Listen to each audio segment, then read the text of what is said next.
This episode is brought to you by Adobe Acrobat. So here's something I've been thinking about. We spend so much time creating documents, reports, research, press kits, briefings, and then we just attach them to an email and hope someone reads them. That's not a workflow problem.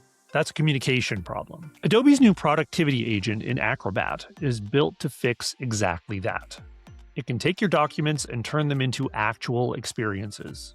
AI-powered workspaces called PDF spaces, where you can combine files, links, and notes to do research, surface insights, and create content that people actually can explore and interact with. And you can customize how the AI guides readers through it, too, adding your branding and seeing who actually engaged with it. Vice News is already using this for on-the-ground reporting and cross-platform content. Kid Cudi uses it for his podcast prep. And honestly, this one makes total sense. Celebrity event planner Mindy Weiss uses it to package her expertise for clients. The idea is simple. Stop sending files. Start sharing experiences. Check it out at adobe.com/acrobat.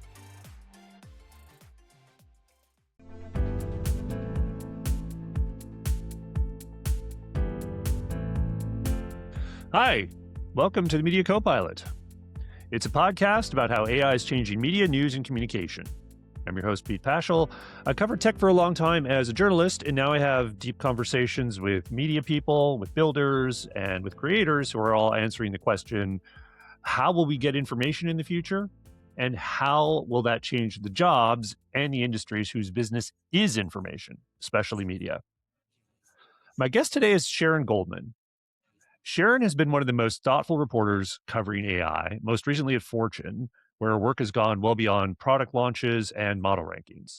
She's covered AI as a business story, an infrastructure story, a labor story, a security story, a policy story, and increasingly as a story about power. Who controls the systems, who pays for them, and who has to live with the consequences.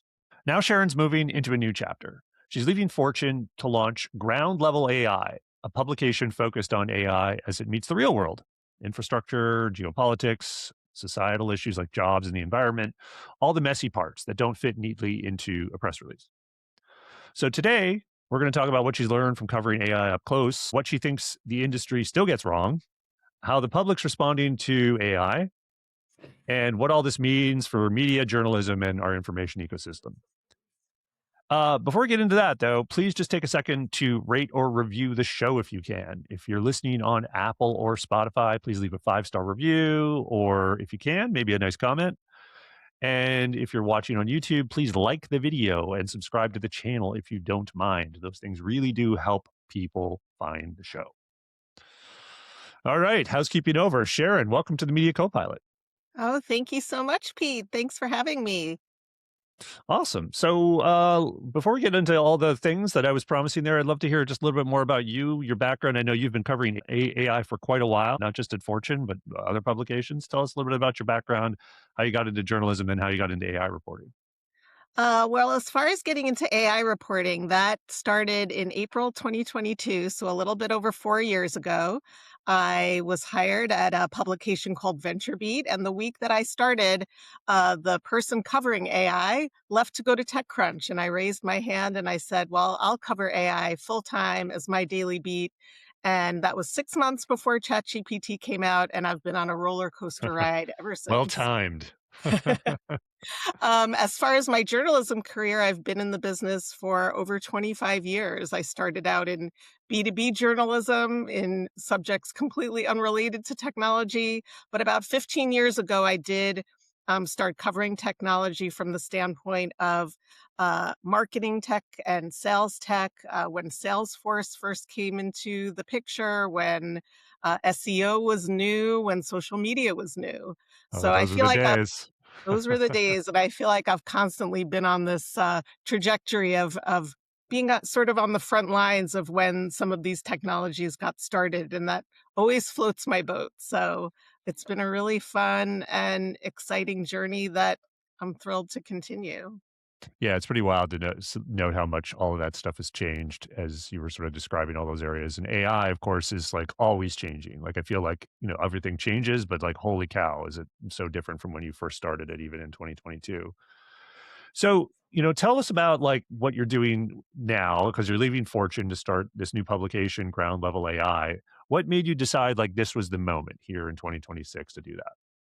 I feel like there were a few things converging for me. For one thing, it's kind of in my DNA to be a bit of a builder. I've always had an entrepreneurial bent. Before I started covering AI as a full-time daily beat for VentureBeat and then Fortune, I actually was a freelancer for over 10 years, and I was very successful doing it. I really loved it. I loved that kind of autonomy and sort of building a business on my own. So I feel like it's a little bit going back to my natural habitat in that regard. I also feel like the timing is really right. This is such a momentous societal shift that deserves all kinds of coverage. I feel like a lot of coverage right now, really hones in on the biggest companies, the biggest models, the gossip, the drama. But, I'm really interested in digging into it's such a broad beat at this point. Like to say you're covering AI is like boiling the ocean. So I feel that there's a gap, in being able to Mm, narrow that down to some of the things I'm most interested in. And, after over 2 decades in the industry, I feel like I have a voice. I have a point of view that I'd really like to get across. And I feel that there needs to be more independent female tech voices out there in the independent journalism ecosystem. And, I'm definitely ready to jump in on that. nice. So you described, I think, ground level AI as like it's AI meets the real world, right? And what does that mean in practice? It seems like that's a good reflection, I think, of like a lot of your coverage of Fortune, which talks about like these ground level consequences of data centers, the skepticism around it, et cetera. Are you going to continue in that vein? Does it change at all? Do you add to it? How is ground level AI going to cover AI in the real world? Yeah, so AI in the real world can seem a bit vague. To me, it's really about this societal shift that we're seeing right now. And that, is physically when it comes to data centers, and we're seeing, a tremendous build out, but also a tremendous backlash. And when those two things converge, there's Mm. a lot going on.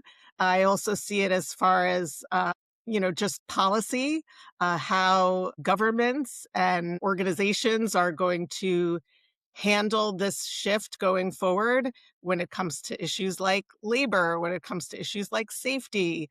That's everywhere right now. With a big election coming up in November, I'm really eager to dig into that. I'm also keenly aware of security issues that are every single enterprise is needing to invest in this right now with Anthropic's Mythos, kind of changing the game and giving enterprise companies a wake up call about what they need to do in their organizations to make their systems secure. I think that's the real world too. That's ground level change. And that's what I really want to dig into.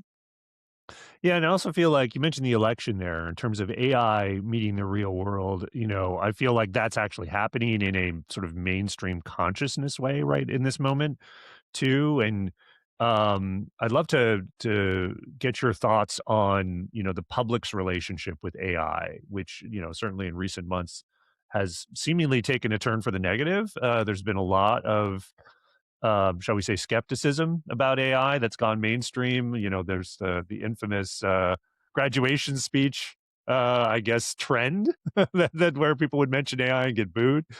I'd love to get your sort of initial thoughts on that, and let's sort of double click on a few. I feel like I've been beating this drum for quite a Mm, while. A few years ago, I was starting to write essays and analysis pieces where the communications piece has got to get better, I think, from the AI company's standpoint, if they want the public to get on board. You can't, in my opinion, say in the media that half of all white collar jobs are going to go away by this time and then expect everyone to be excited about the photos and images and writing that they're doing using their tools. So I feel like there's a tremendous disconnect. And then where is the public getting their information from? They're certainly getting news from social media, and there's a tremendous backlash on social media to AI, whether it's from the data center standpoint, whether it's job loss. Also, just I feel like there's a bit of a disconnect, partly because it's how the technology is. It's these use cases now, whether it's writing or coding, these are not the world-changing use cases that Right. people would like to hear, to think that they have to suffer for it. You know, if AI really was, for example, curing cancer, well, that would be a different story. But if it's simply making your enterprise workflows better, or creating an app, people commonsensically are not going to see that as potentially worth it. But of course, the other side of that is that AI is an exciting technology with a tremendous amount of potential for humanity. But I don't think Mhm. that's being communicated very well. And from a politics standpoint, that's going to be big in November. Yeah, it's really interesting, like the communications aspect of it that you touched on there, because um, here's a little theory I have. I'd love to hear your thoughts on it. In that, a lot of I obviously cover media and AI all the time, and there's a lot made of how the media is now reacting to AI with the knowledge of what happened in search and social, and that it all eat up their business model. Right. So there's a very sort of defensive uh, view it has generally. But there's a flip side to that, right? And this is, I feel like this is what may have sort of guided the like whether it's a strategy or whatever, like because here's again, bear with me here, but like the jobs stuff, let's just take that. They were crowing about how AI was going to kill all the jobs, like people like Dario Amodei and everybody, before there was data. And so far, to my knowledge, again, you correct me if I'm wrong because you're on top of this more than me. I don't think there is data yet that AI is like massive job loss. There's the anecdotal stuff, of course, but like it's just not there. So it's a weird thing that they decided to come out ahead of it as sort of a comms tactic. And I feel like their lesson from that era is like, let's talk about the negatives before they become an issue so that we're not pilloried for it later or something. Do you think, is that a theory? Like, what do you think? Like, cause to me, it confuses me why they're the worst pitchmen for their own tech, because they're like saying it's going to kill everybody, and before there's even any data to support that.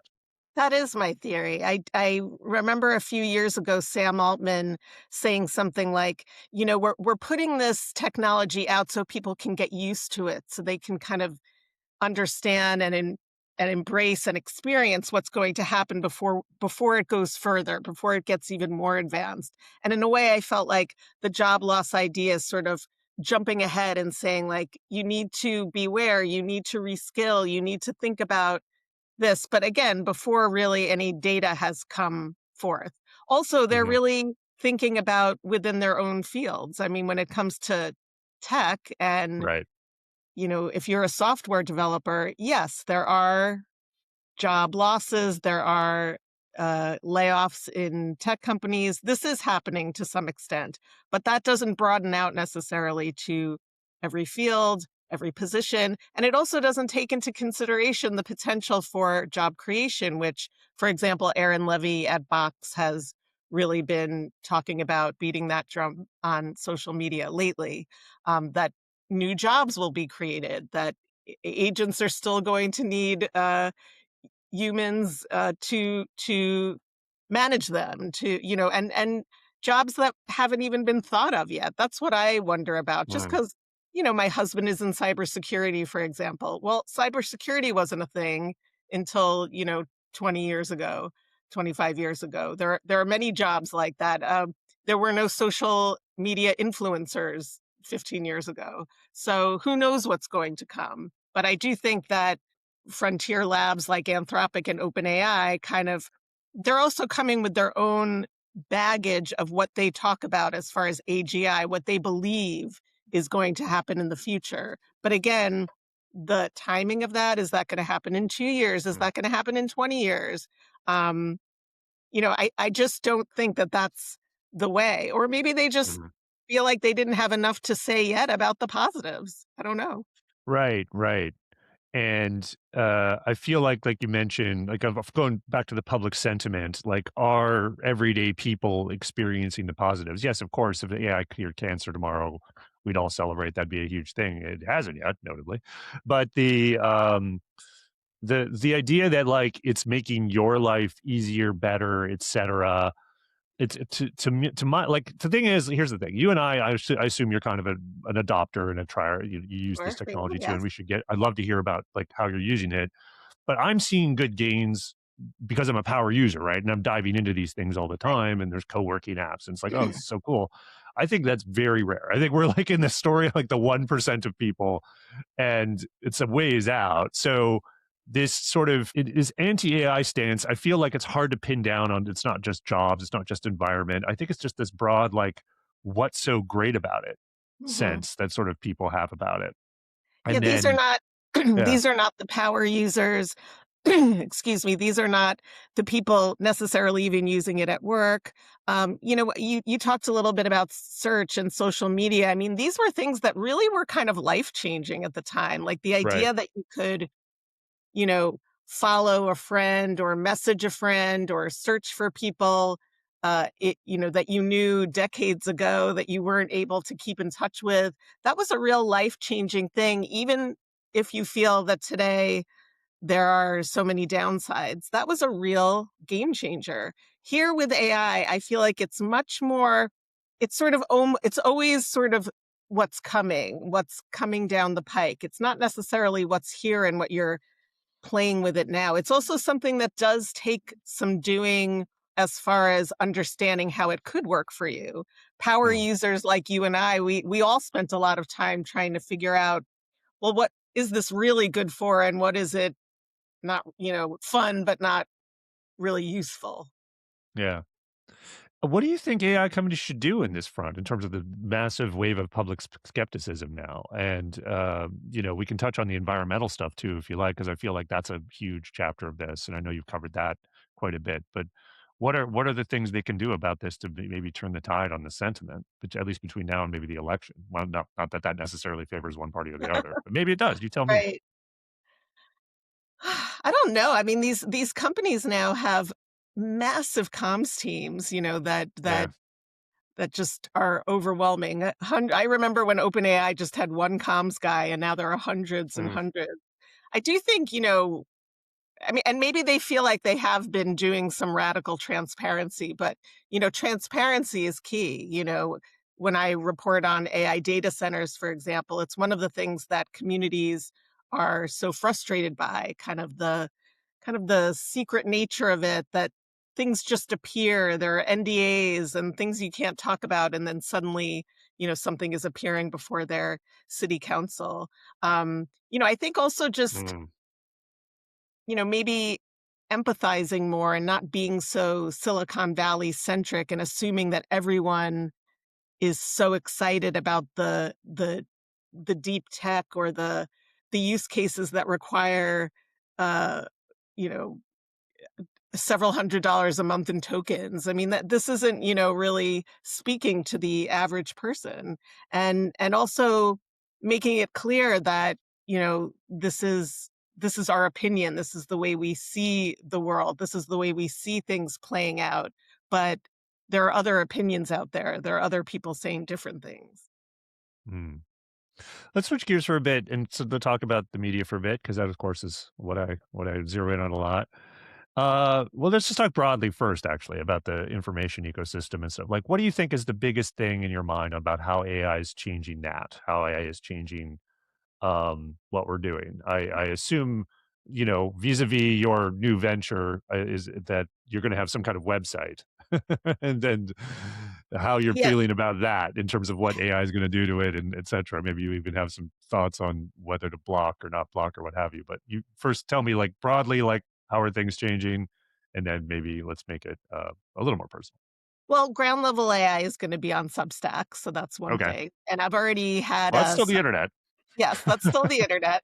Um, yeah, I mean, I think that, as we all know, the media ecosystem has changed already almost beyond recognition. I think that um, you can't you just can't rely on people finding you through search. You can't rely on Google to save you.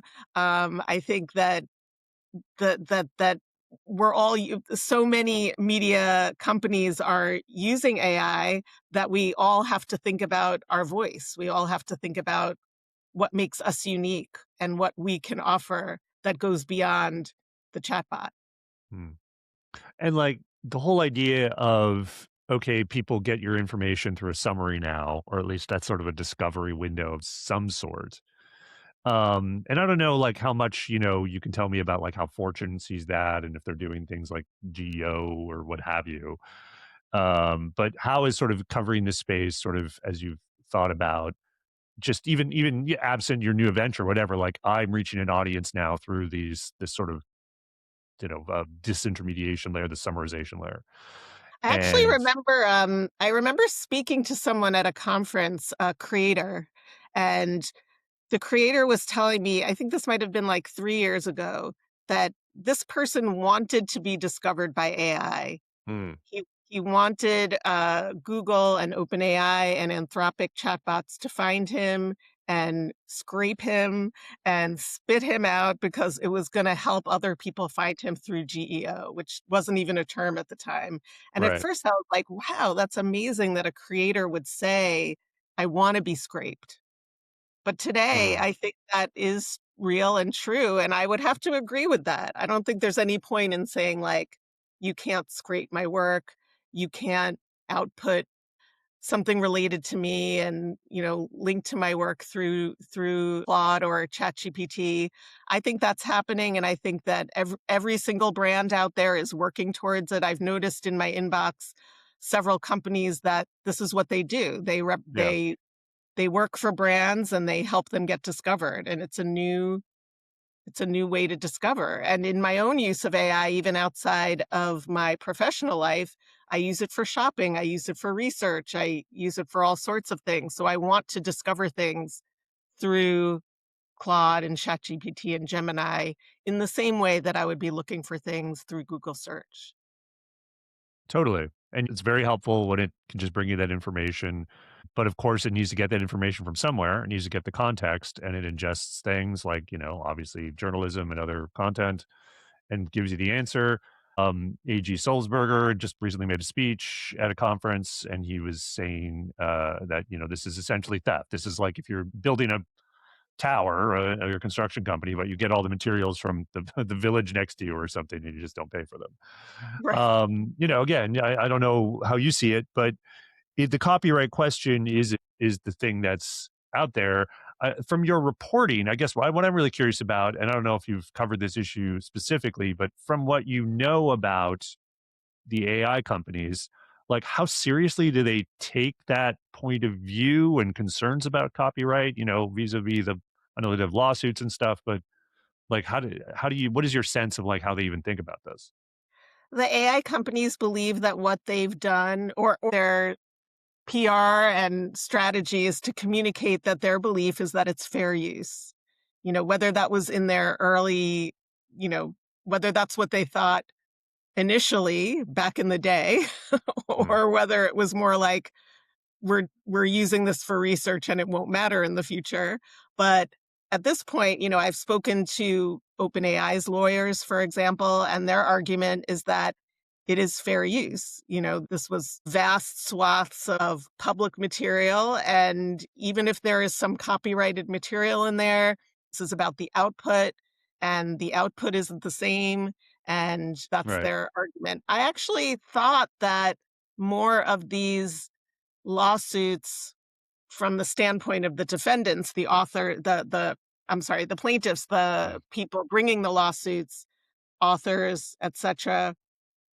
I had a lot of predictions from lawyers saying that this would reach the Supreme Court, that there was a really good argument there.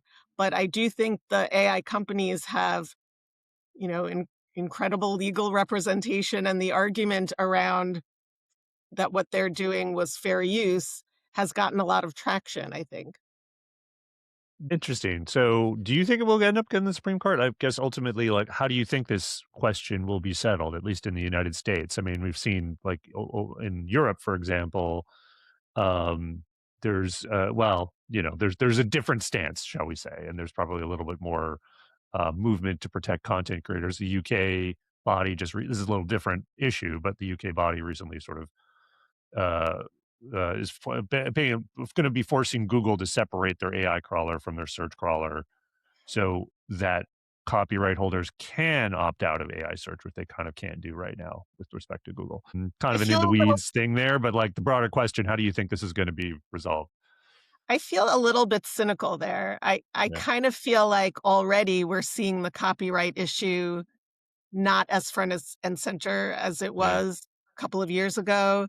I feel like a lot of the arguments, have been thrown out by judges, and there are some left, but the fact that copyright laws were not written for this age is the biggest problem, and so there potentially isn't a way for, uh, a court to say that OpenAI and Anthropic are mm, completely unable to do this, and I do think that these are 2 massive companies now with incredible investments in their legal teams, and they have also a strong argument. So, I guess cynically, I kind of feel like they're winning mm. on the copyright side of things. Staying with like the information side of things, I know you've covered like the content credentials and C2PA and these standards to authenticate or potentially authenticate like what's an AI image, what isn't. I've looked at this a little bit too. It's a little depressing how little traction it seems to have gotten so far, at least as far as I can tell. What are your thoughts on this? Does this have a chance of helping us kind of detect what's real, what's not out there, which is obviously a big issue as more AI content gets distributed? I also am a little cynical there. I think that it might help if you like, in an individual scenario where you needed to find out where something specifically was real or not, but as far as, like, the vast swath of slop out there and your average person being able to discern that something is real or not, I think the answer is no. Even if there is a symbol or whatever, something can get shared very widely before that's even noticed or, Right. whether people would even believe those markings is another issue.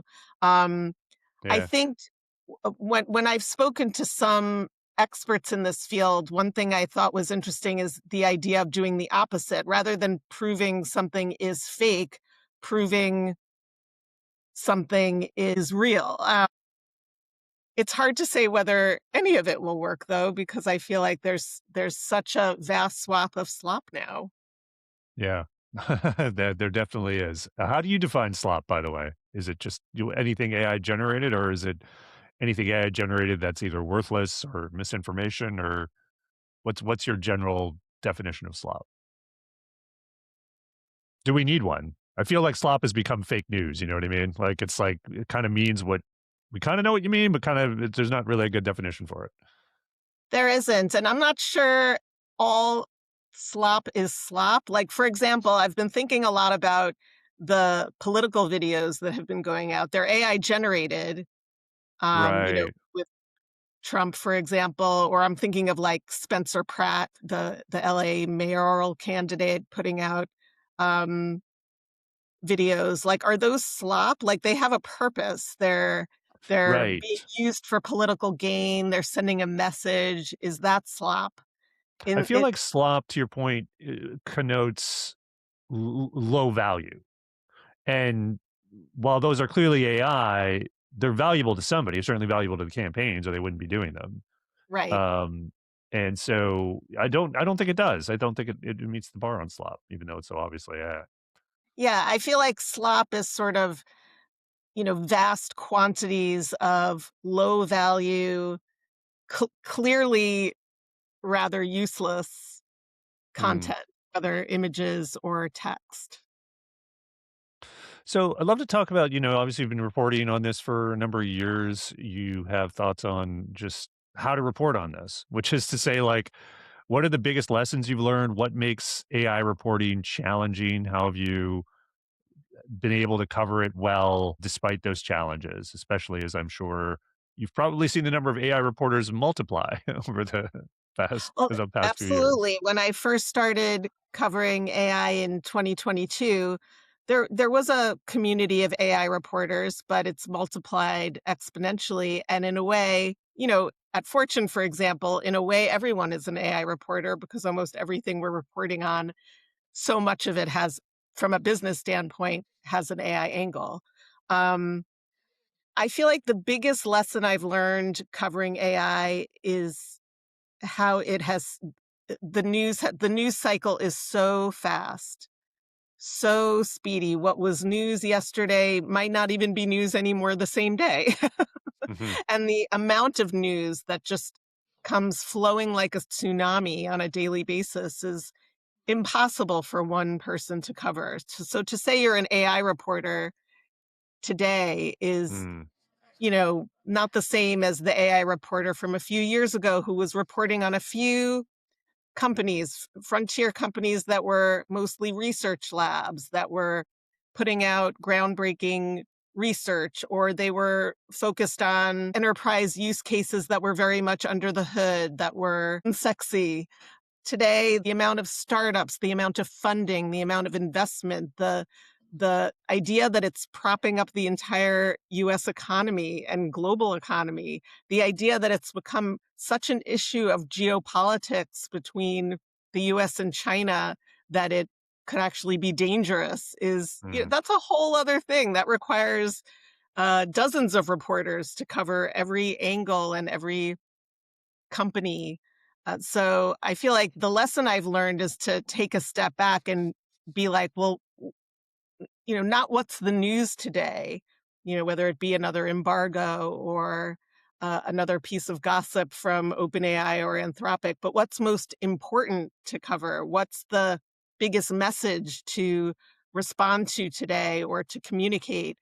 Or what am I most interested in covering today or this week that, I have to step back, for mental health purposes as well as what I Sure. see happening in the landscape and say what's really important here for people to know. Mm. And a lot of times that isn't the biggest model or the latest release or the biggest valuation. It's really about what's happening underneath. It's Mm. whether it's the nuts and bolts of the infrastructure or the safety or what's happening to communities or what policies are being implemented, what people are talking about behind closed doors. Those are all really important.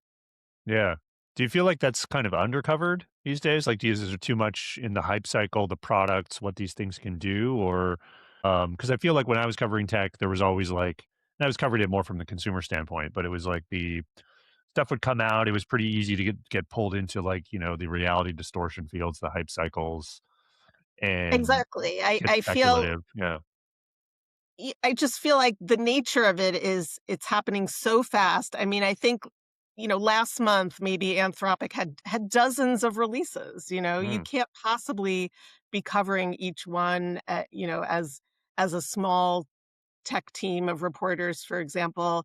Um, so you kind of have to get outside that hype cycle. And I do think it's undercovered. That's part of what is driving Mm. my desire to launch ground level AI is to turn my focus to that and leave some of the coverage of the latest drama or personnel move or even, the latest model change from 5.5 to 5.6 to someone else.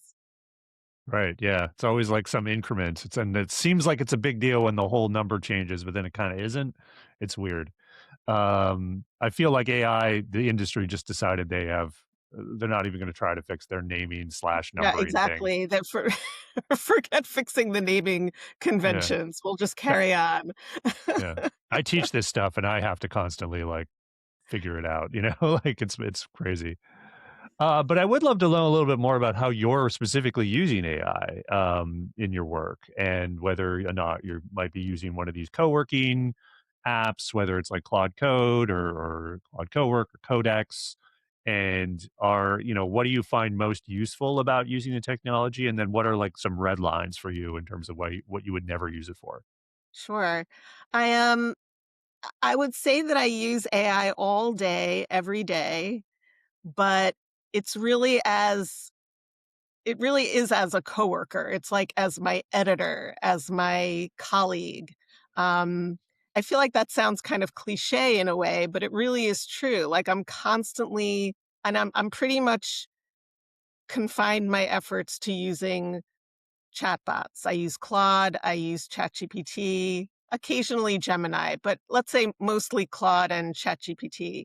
And sort of all day long, I'm sort of talking to it in a conversational way. If I'm working Mm, on a story, I'm doing research, I'm asking questions, I'm sort of getting feedback on thoughts. When I'm actually writing the story, I'm writing my story, and then a lot of times I'll paste in a sentence or something, and I'll be like, "I feel like this could be better," or I'm there's a word that I'm missing here and I can't think of it. What do mm, you or just what do you think of this? What do you think of this from a sentence structure standpoint? Um, or how do you think this larger piece, what do you think of my organization here? Should I be reorganizing it in some way? And this is just an ongoing conversation all day. mm, That's really different than using it for my writing or my reporting, which I just don't do. I just don't find it useful for that.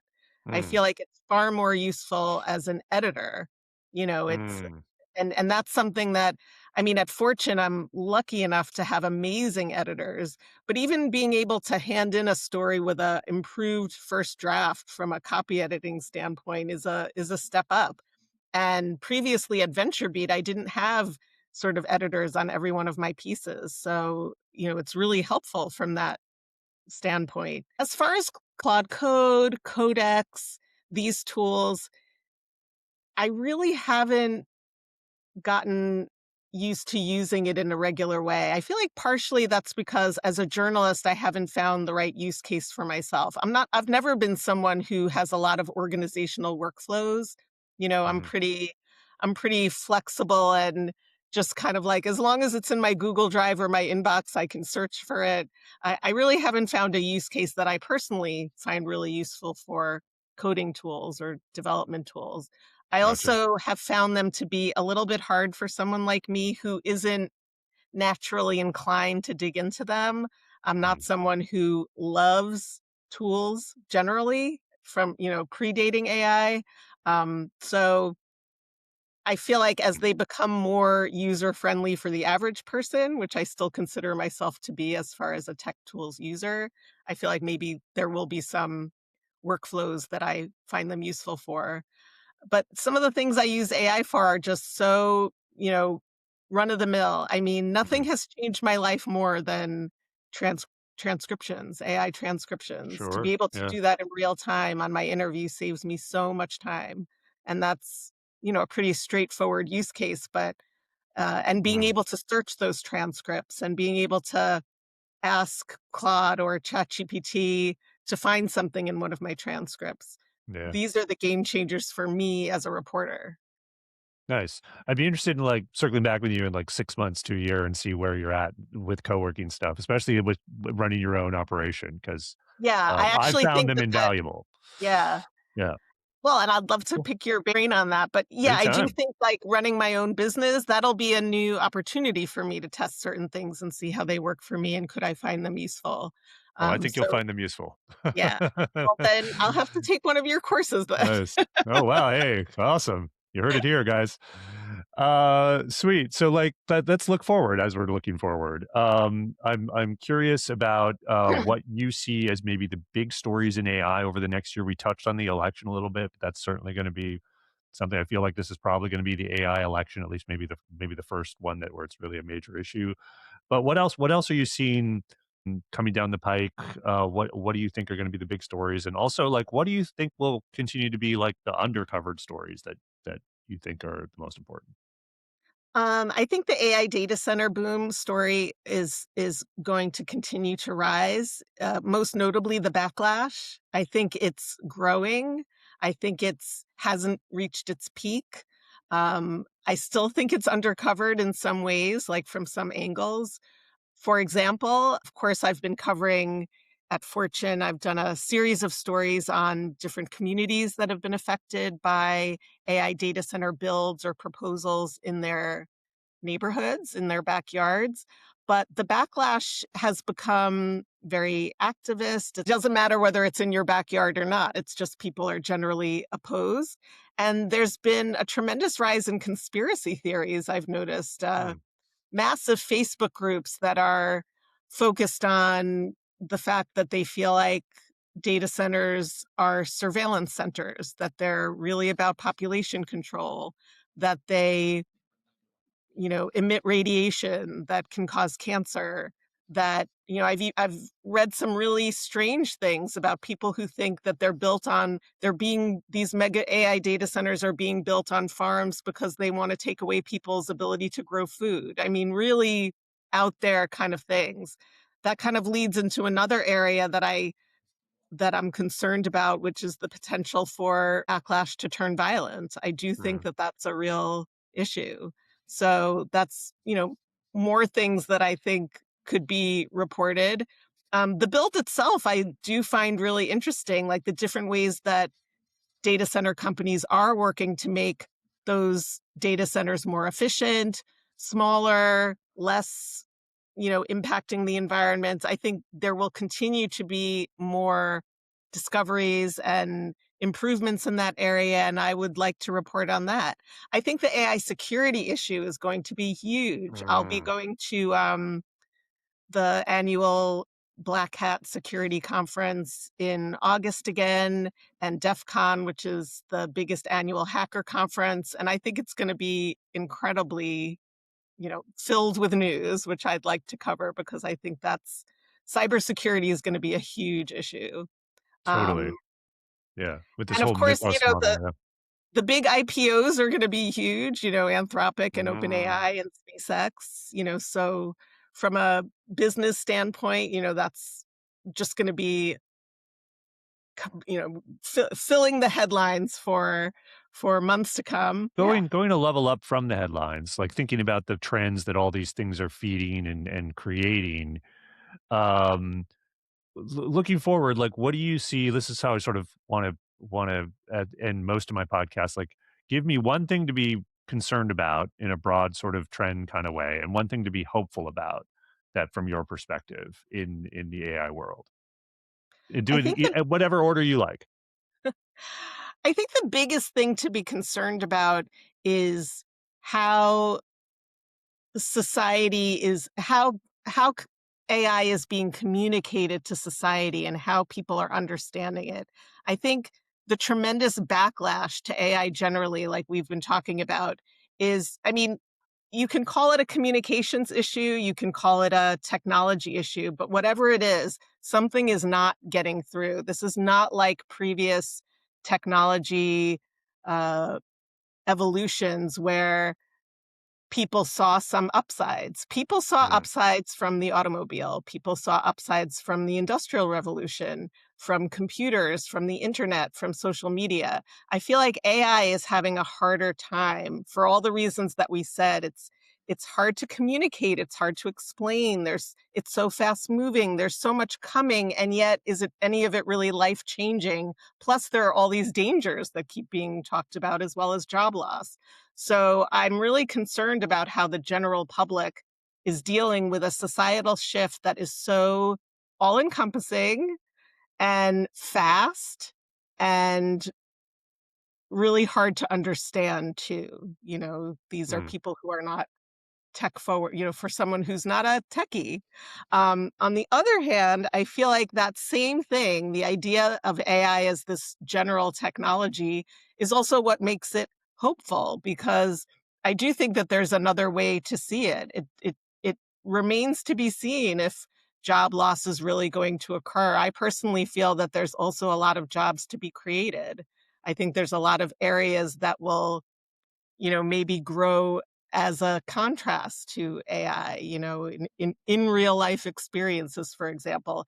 I do think there's tremendous opportunity for AI to help with many issues in our global world, whether it's healthcare or the environment. And there are also going to be so many technological improvements in terms of efficiency and not being as impactful to the environment that I do think there's a tremendous scope that we can look at for hope. Nice. Cool. We'll leave it there. Sharon, thanks so much for dropping by. Can't wait to see what you do with ground level AI, and I can't wait to have you back once you've done some more incredible stories. Appreciate it. Thank you so much, Pete. Thanks so much for having me. Thanks for listening to my conversation with Sharon Goldman. The Media Copilot is a podcast, and it would be fantastic if you could give the show a star rating if you're listening on Spotify, a like and a subscribe if you're on YouTube, and a review if you're on Apple. All those things really do help the show because they put the podcast in front of more people. The Media Copilot podcast is produced by Muso Media. Look for their link in the show notes, and don't forget to subscribe to the Media Copilot newsletter as well. Thanks again for being here. Be seeing you in the future.